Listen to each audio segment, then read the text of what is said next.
Saddened by the news of slave trade involving Nigerians in Libya, His Excellency President Muhammadu Buhari constituted a high-level delegation to visit Libya for the repatriation of Nigerians. This is NAPTIP on the Move, and I am Emmanuel Okeke. Thank you for joining us.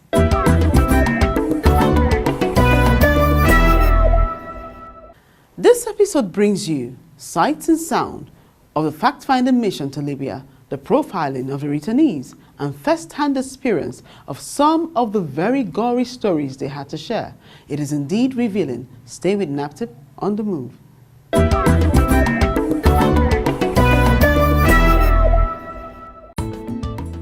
Human trafficking indeed is a global challenge. In recent times, there have been diverse reports of human trafficking, especially the slave trade in Libya involving Nigerians.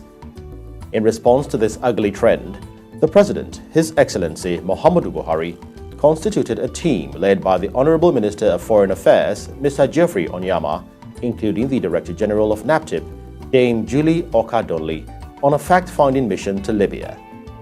This committee was mandated to go to Libya on a fact-finding mission. 1, to meet with the high-level government, the President, Minister of Justice, and Minister of Interior.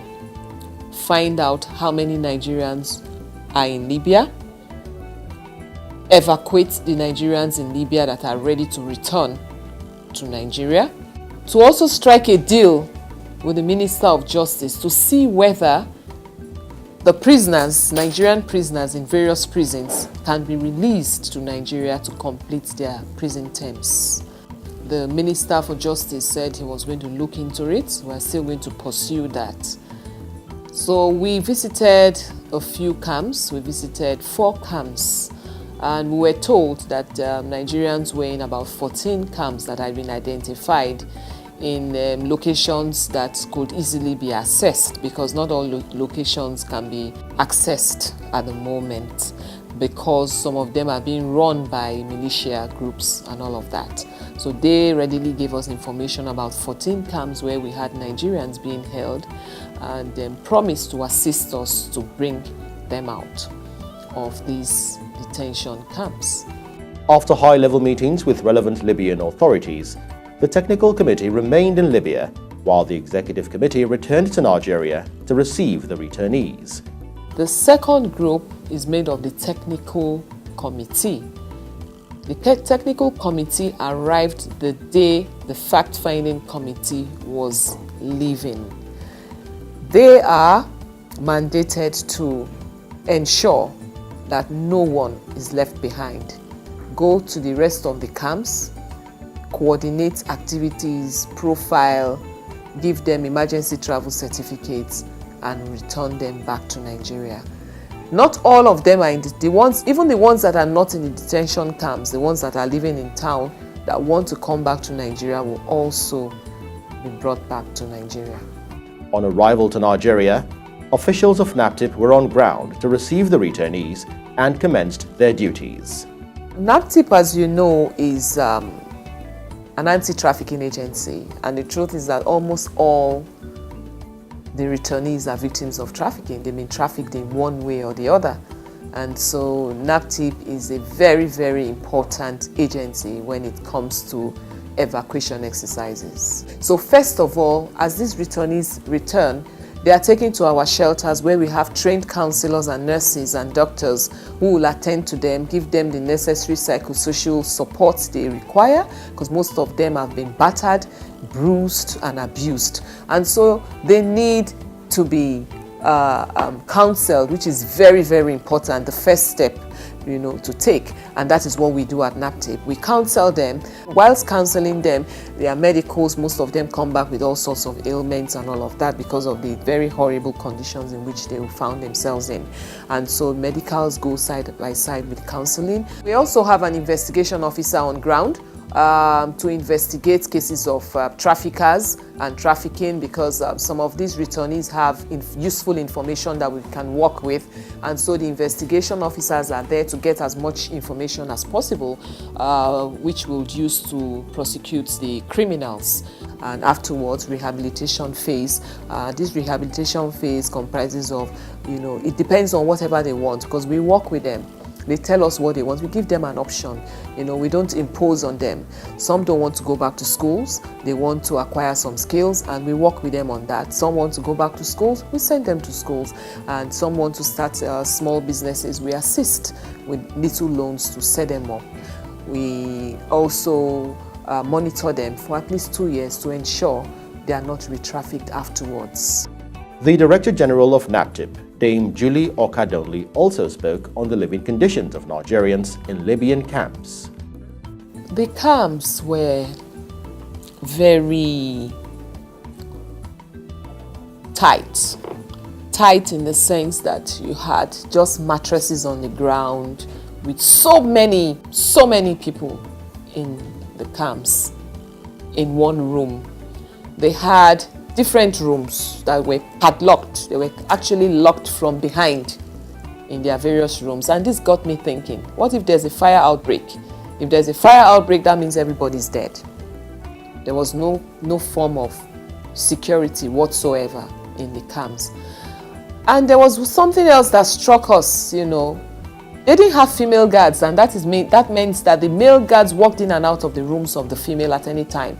There was even a time some girls were taking off their clothes and the male guard just walked in, like it wasn't anything. They just walk in and out of the rooms where the females, and this is against the protocol because males are not supposed to guard females. But there we had males guarding females and guarding males. The water system is not so good. We were also told that the food was horrible. They hardly give them food to eat.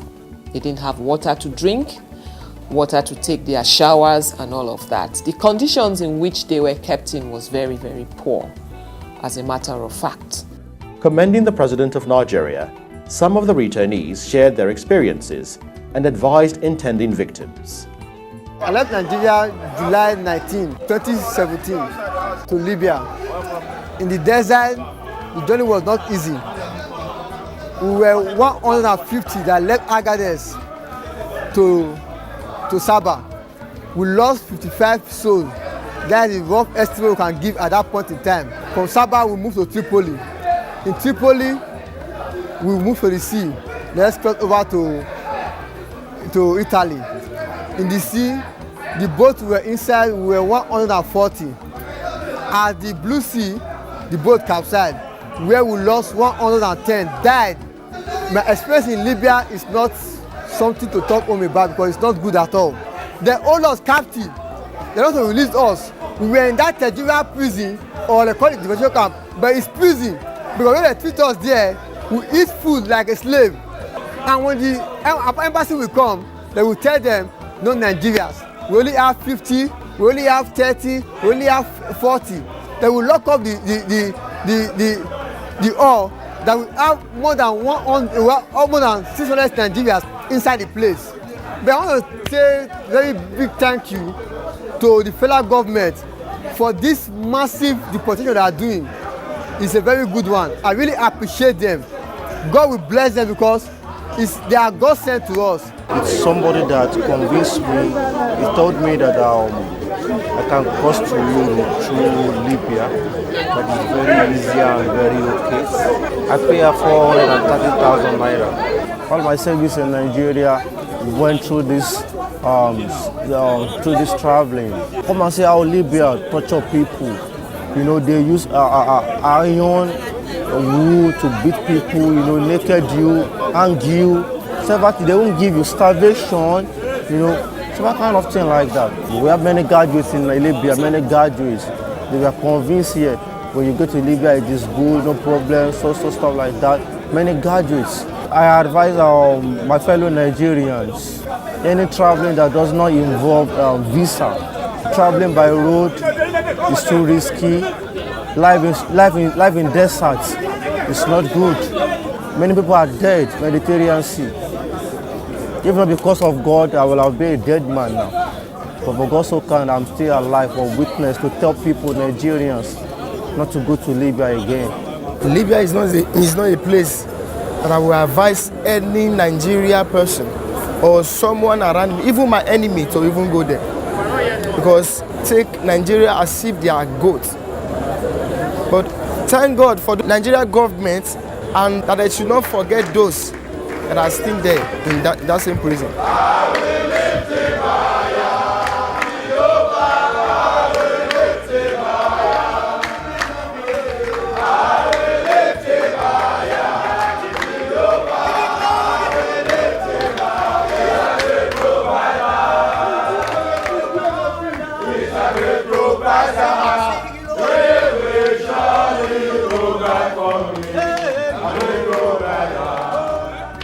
The active involvement of the state governments is key in rehabilitating the victims and eradicating human trafficking. I want to use this opportunity to call on all the state governors to take charge of their own. All of these people come from somewhere, first and foremost. Partner with NAPTIP on your indigents. Partner with NAPTIP and rehabilitate them. We have shelters where we keep the returnees. Partner with NAPTIP for those of you who have people from your states, the governors who have indigents in NAPTIP shelters. Partner with NAPTIP. Help NAPTIP as well so that we can rehabilitate them easily and do not rely only on the federal government to rehabilitate them. She also reiterated the agency's unflinching commitments. NAPTIP is committed to protecting the lives of trafficked victims. We take very good care of our victims, or I'll call them survivors, in our various shelters. In fact, they are usually transformed, totally transformed by the time we finally reintegrate them back into the society. We are committed to prevent trafficking from taking place and most importantly, ensure that the traffickers are brought to book. They would not go free. And please, Nigerians, share information all the time. If you see something, say something. NAPTIP is there to protect you, and we will ensure that we protect every one of you. My advice to Nigerians, there is nowhere like home. There is no place like home. Stay at home. There are lots of opportunities if only you can dig deeper. I mean, most of the cases are cases where these victims who are now, these survivors, I'll call them survivors, actually paid money to be trafficked. They actually paid money to be smuggled in the most unholy circumstances. You know, I mean, if you can raise that much of money, why can't you use it in Nigeria to make your lives better? There are lots of opportunities. So I appeal to the youths to stay back in Nigeria. There's really nothing out there. Everything you need is right here. And to the parents, I want to advise them to make the children, their children, to be confident in themselves, to believe in themselves. Because when you are not confident, there's this state of hopelessness that you live in, which is what most of them were feeling, a state of hopelessness. I mean, if you're confident in yourself, you know that you have the ability to make something out of yourself wherever you find yourself, not just in European countries, even in your own country. So they need to build their confidence. And this is where education is very important. Send your children to school. Let them go to school. You know, most of them are very ignorant. Most of them are really uneducated. And so it's very easy for them to be vulnerable. You know, anyone can tell you anything. They are naive, and before you realize it, I mean, you realize it in a very, very hard way, which is exactly what happened to our children. With the ongoing repatriation of Nigerians from Libya and the touching stories from the returnees, it is clear that there is no place like home. A word is indeed enough for the wise.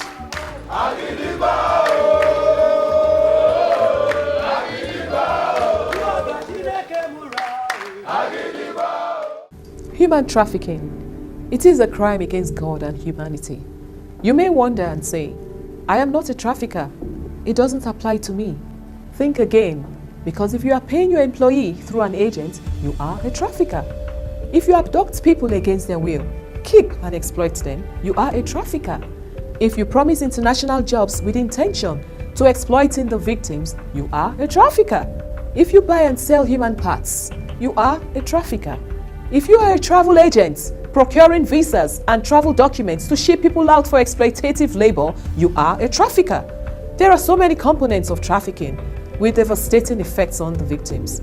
The victim may be your daughter, son, brother, sister, mother, or father. Stop human trafficking now. Report cases of human trafficking to these NAPTIP hotlines: 0703 00 203, 080 02 255 627847. NAPTIP, empowered to protect you. I hope you were enlightened. Remember, to help NAPTIP serve you better, contribute by sending a text message to the numbers on the screen. Update segment is next. Stay with us.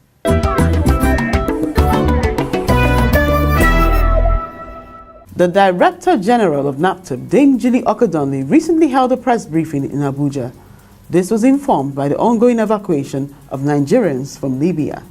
I wish to use this opportunity to express the gratitude of the management and staff of the National Agency for the Prohibition of Trafficking in Persons, NAPTIP, to His Excellency, President Muhammadu Buhari, GCFR, for the bold step in the evacuation of the trapped Nigerians in Libya.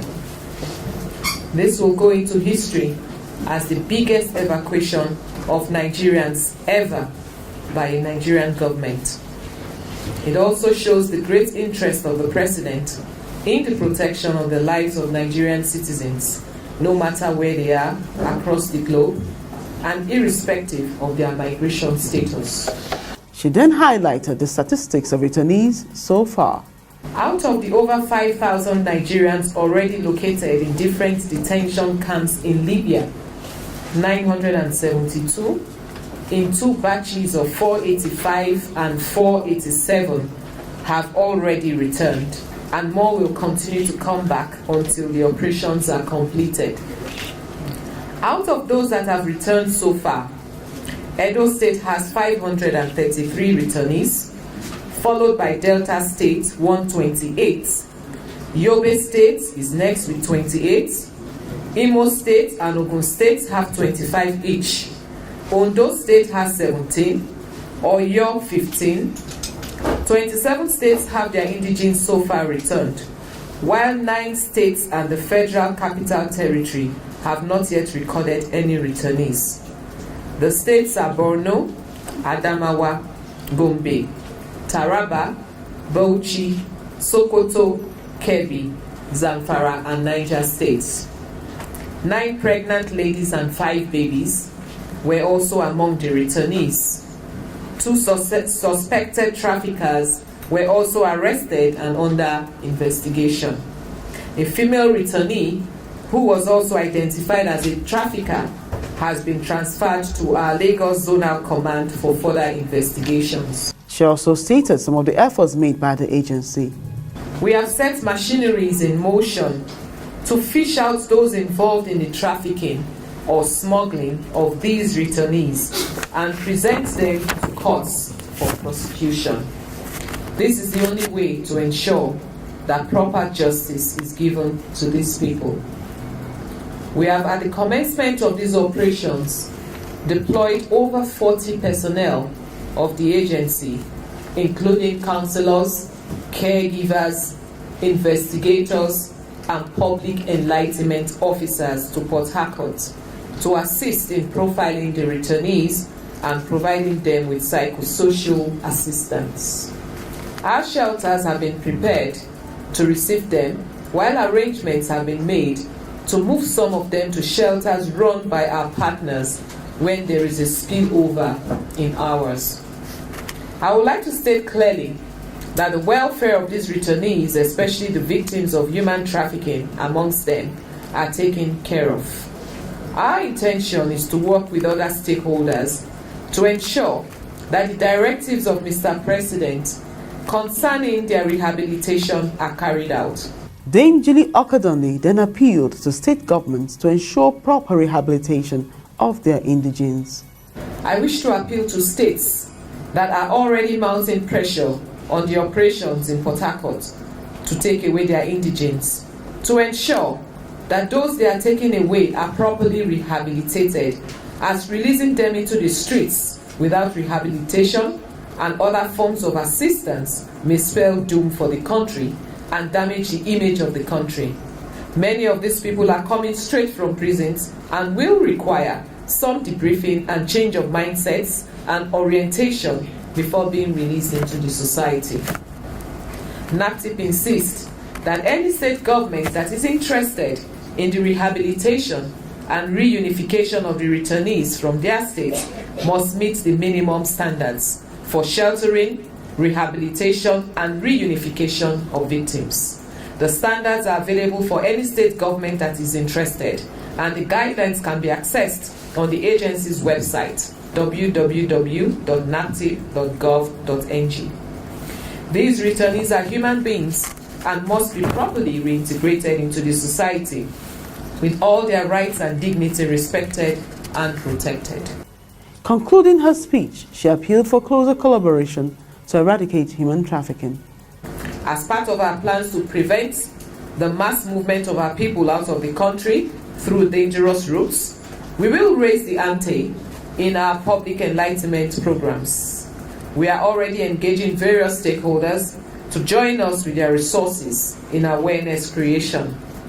Our officers will continue to move forward further into the hinterlands, the streets and other public places, to educate members of the public on the ills of human trafficking and irregular migration.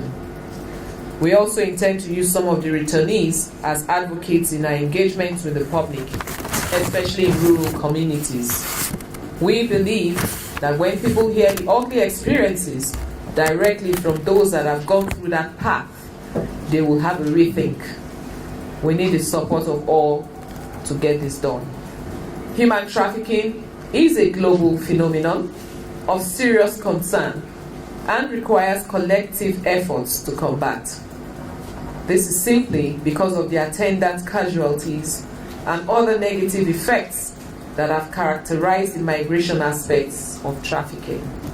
On the part of the media, NAPTIP needs a lot of collaboration from you in creating awareness on this problem and to create more visibility. The briefing was very interactive as some of the questions raised was addressed by the Director General.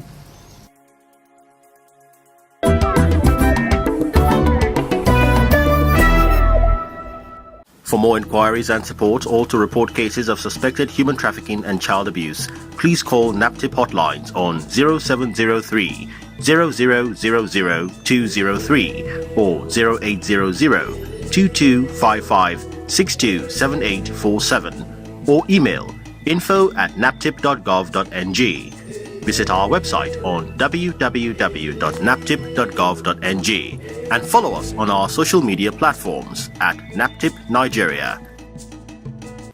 Human trafficking and illegal migration is a death trap that is better imagined than experienced.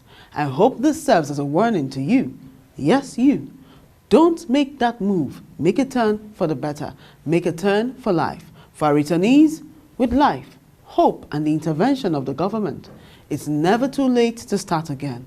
Till I come your way next week, get involved. Report cases of human trafficking. I am Emmanuel Okeke, and I must thank you for watching.